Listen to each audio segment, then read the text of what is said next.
I grew up in a small town of about 900 people. Just one gas station, one grocery store, one church. When I was 17 years old, I got a summer job helping out with janitorial work and yard work at the town mortuary. The mortuary used to be a home, built by the founder of the town. A few generations later, as our town grew, a family bought the home and turned it into a funeral home. The main floor was used for viewings and memorial services. The basement was converted so they could do embalming, and they even had a crematorium added. By the time I came to know Mr. Van Orman, the owner of the mortuary, he was in his 70s.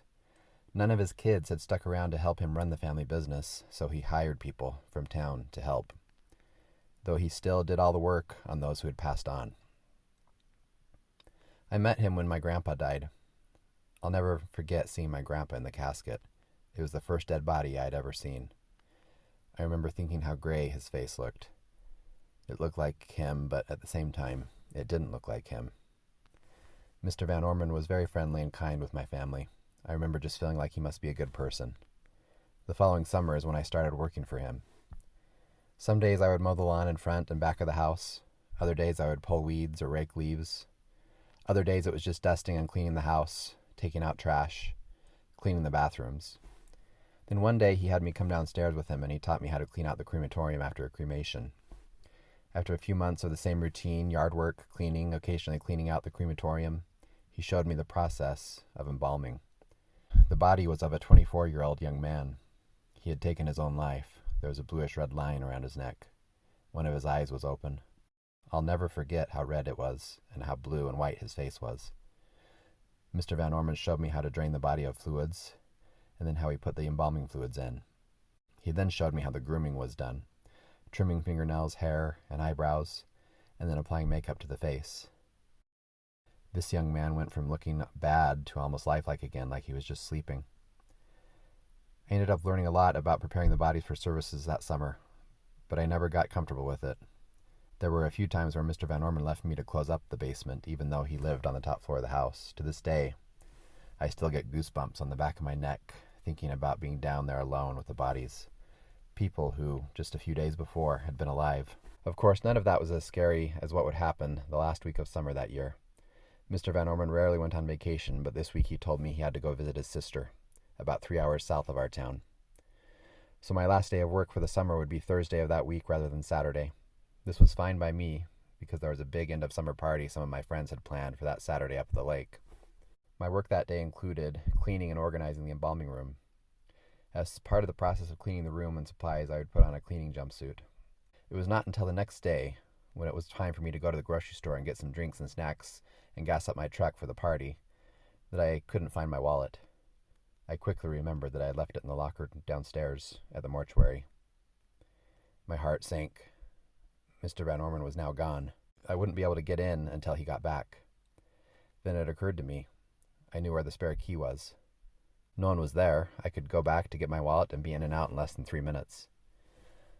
I parked out front and quickly retrieved the key and made my way inside. The entire house was dark and silent.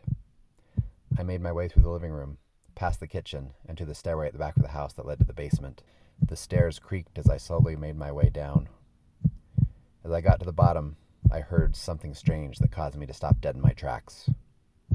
At first, I didn't trust what I was hearing, but after a few seconds I knew it was music. Old-timey jazz music, like the kind you'd hear in an old black and white movie. I nearly turned back to the stairs, but with Mr. Van Orman out of town, I suddenly felt a sense of responsibility to find out what was going on. As I rounded the corner, I immediately saw light spilling through the bottom of the door to the embalming room at the end of the hallway. Someone was definitely there. I froze. Couldn't move forward for what felt like forever. Finally, I gathered myself and stepped cautiously forward. As silently as I could, the music growing louder and more clear with each step. Before I knew it, I was standing at the door. Again, I couldn't move. My mind raced. Who could be in there? Why were they there? Finally, I gathered the courage to swing the door open. I did it as quietly as I could. I didn't want to scare anyone, especially if they were there trying to steal tools or something. The first thing that came into view was the embalming table.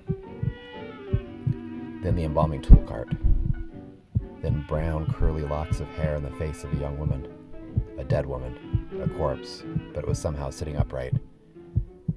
She was quickly blocked from my view by the backside of a man who came back and stopped in front of her. He then began singing. It was some sort of serenade in French that I couldn't understand. I pushed the door further open to get a better view. I could then see that he was applying makeup to the face, but not in the way that Mr. Van Orman had done it. This was like he knew her. He turned to the side as if he heard something. I was paralyzed. Catching a glimpse of his profile, I realized it was Mr. Van Orman. He turned right toward the door. I quickly ducked away from it. The seconds ticked by like hours. Finally, he started singing again. I exhaled with relief. I worked up the courage to peek back in. He was now kissing the corpse. I almost screamed in disgust, but just barely managed to hold it in. I turned from the door and entered flight mode, rushing down the hallway toward the stairs. The floor creaked as I turned from the hallway to the stairway. Then I was stopped dead in my tracks by a shout. "Who's there?" Mr. Van Orman's head was sticking out the door. We locked eyes. I was petrified. I couldn't speak. He flipped the light switch. "Tim?" "Oh, hi, Mr. Van Orman." "What are you doing here?" he asked. "I left my wallet yesterday. I thought you were out of town, so I figured I'd just duck in and grab it real quick."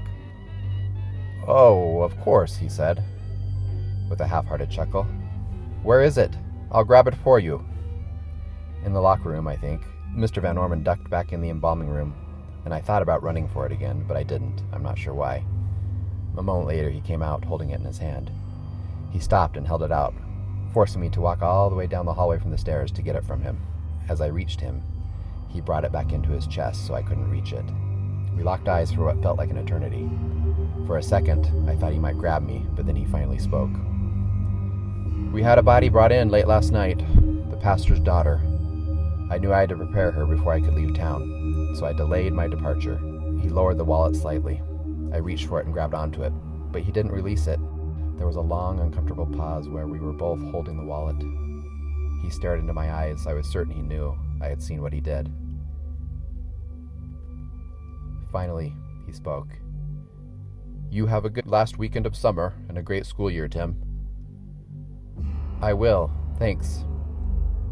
Then he let go. I turned and rushed out of there as fast as I could, trying my hardest to not look like I was scared or rushing. I told my mom what had happened later that day, and she told me I needed to go to the police.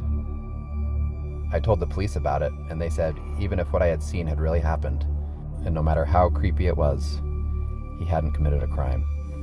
Mr. Van Orman never came back after that weekend.